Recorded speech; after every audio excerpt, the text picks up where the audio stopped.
오늘 우리가 함께 가야 할 믿음의 길입니다. 오늘 아침에는 우리 누가복음 23장 1절부터 7절 말씀을 읽게 됩니다.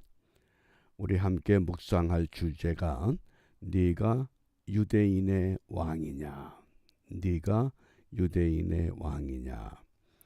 예수님께서 산헤드린 공회에 고소되는 죄목과 빌라도 법정에 고소되는 죄목이 다르다고 하는 것을 기억해 주시기 바랍니다. 산헤드린 공회는 유대 민족 공동체입니다. 산헤드린 공회에 고소된 제목은 하나님의 아들이냐, 네가 메시아냐. 유대인들이 전통적으로 기대하던 메시아가 아니라고 하는 종교적인 문제를 갖고 고소합니다. 그런데 이 문제를 그대로 로마 정부 빌라도 법정으로 가지고 가면 해결이 되질 않습니다.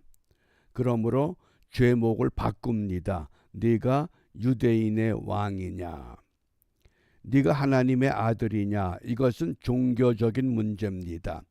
반면에 내가 유대인의 왕이냐, 이렇게 되면 이건 정치적인 문제가 됩니다. 분명한 것은 예수님은 물론 하나님의 아들이시고 유대인의 왕이 맞습니다.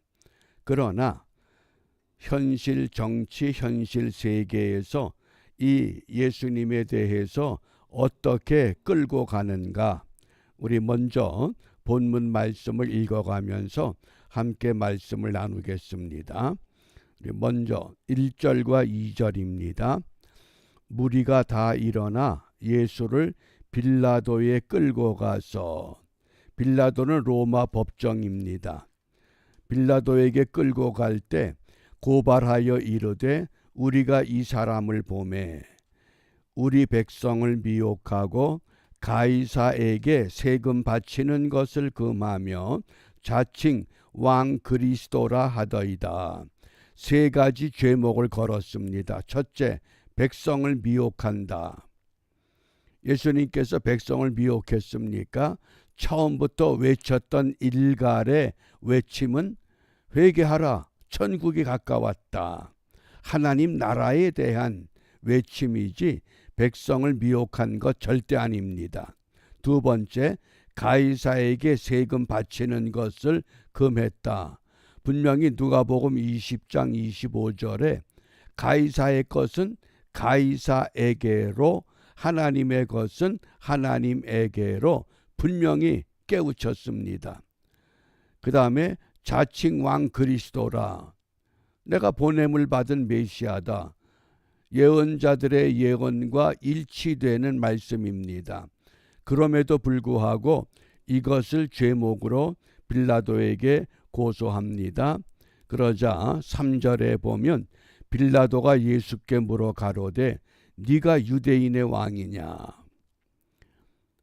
이 메시지가, 이 말씀이 굉장히 중요하기 때문에 사복음서에 전부 소개가 됩니다. 네가 유대인의 왕이냐. 마태복음 27장 11절, 마가복음 15장 2절, 요한복음 18장 33절. 그러므로 사복음서에서 전부 네가 유대인의 왕이냐. 대답하여 이르시되 내 말이 옳도다. 빌라도가 아무리 예수님을 신문으로 해도 이 사람에게 죄가 없습니다.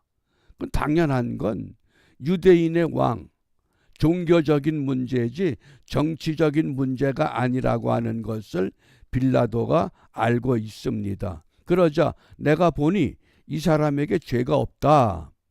그러니까 유대인의 무리들이 어떻게 외칩니까? 5절입니다. 함께 읽습니다. 무리가 더욱 굳세게 말하되 저가 온 유대에서 가르치고 갈릴리에서부터 시작하여 여기까지 와서 백성을 소동케 하나이다. 이 백성을 소동하게 한다. 이것이 로마 정부에게는 문제가 될 수 있습니다. 그런데 빌라도가 실마리를 찾았습니다. 갈릴리에서부터. 아, 그래? 저 사람이 갈릴리 사람이냐?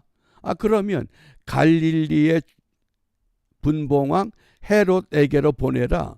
그래서 그때 헤롯은 아기 예수 탄생할 때 헤롯 대왕이 아니라 헤롯의 아들 헤롯 안티파스에게 예수님을 그쪽으로 보냅니다. 이건 내가 판결할 문제가 아니야. 갈릴리 지역의 문제야. 우리가 오늘 이 말씀을 함께 읽으면서 두 가지 단어를 꼭 기억해 주시기 바랍니다. 하나는 대세라고 하는 단어, 또 하나는 대의라고 하는 단어입니다. 우리 대개 민주주의 그러면 민주주의는 대세를 따라가는 겁니다. 많은 사람들이 투표에 의해서 의견에 의해서 결정이 됩니다.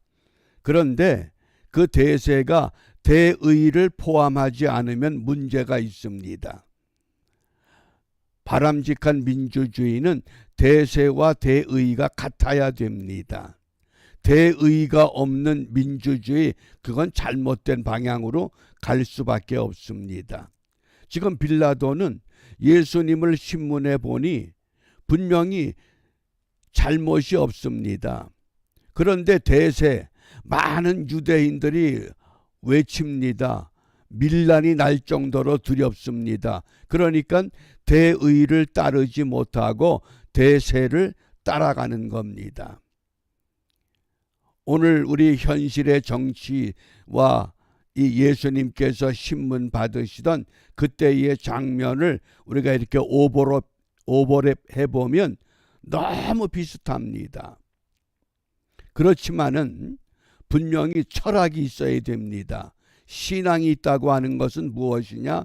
대세가 아니라 대의를 쫓아가는 겁니다. 그 아테네 아크로폴리스라고 하는 가장 높은 언덕, 그 언덕에 가장 높은 건물 파르테논 신전이 세워져 있습니다. 그 신전을 감독하고 조각했던 사람이 그 유명한 피디아스라는 조각가입니다. 그 신전 지붕에 신상을 조각하는데 얼마나 세밀하게 조각하는지 신상 뒤에 머리카락 한 올 한 올까지도 섬세하게 조각을 합니다. 그러자 그 제자들이 선생님, 그 머리카락을 누가 본다고 그 높이 올려있는 조각상 뒤엔 보지도 않습니다. 앞면만 볼 수밖에 없는데 그걸 뭐 그렇게 공들여서 세밀하게 조각합니까? 그때 조각가 피디아스가 한 말이 유명한 말이 있습니다. 첫째, 내가 본다. 조각가인 내가 볼 수 있다는 겁니다. 두 번째, 역사가 볼 수 있다. 그 다음 세 번째, 하늘의 신들이 볼 수 있다. 그런데 작품을 완성하고 나니까 아테네의 재무관이 작품 값을 지불하지 않습니다. 왜 지불하지 않느냐 하고 문의했더니 그 재무관이 하는 말이 조각상 앞에만 보이는데 조각 전체 값을 받는 게 너무하지 않느냐. 그때 다시 피디아스가 그 재무관에게 이렇게 이야기했다고 하는 일화입니다. 사람들은 앞면만 볼 줄 모르지만은 하나님은 하늘의 신들은 전체를 보고 있다. 우리 인간은 역사의 앞면만 밖에 보지를 못합니다. 대세를 따르기 때문에 그렇습니다. 그러므로 우리가 이 아침에 오늘 빌라도 법정에서 또 헤롯에게로 옮겨졌던 예수님의 신문 과정을 보면서 무엇을 기도해야 되느냐?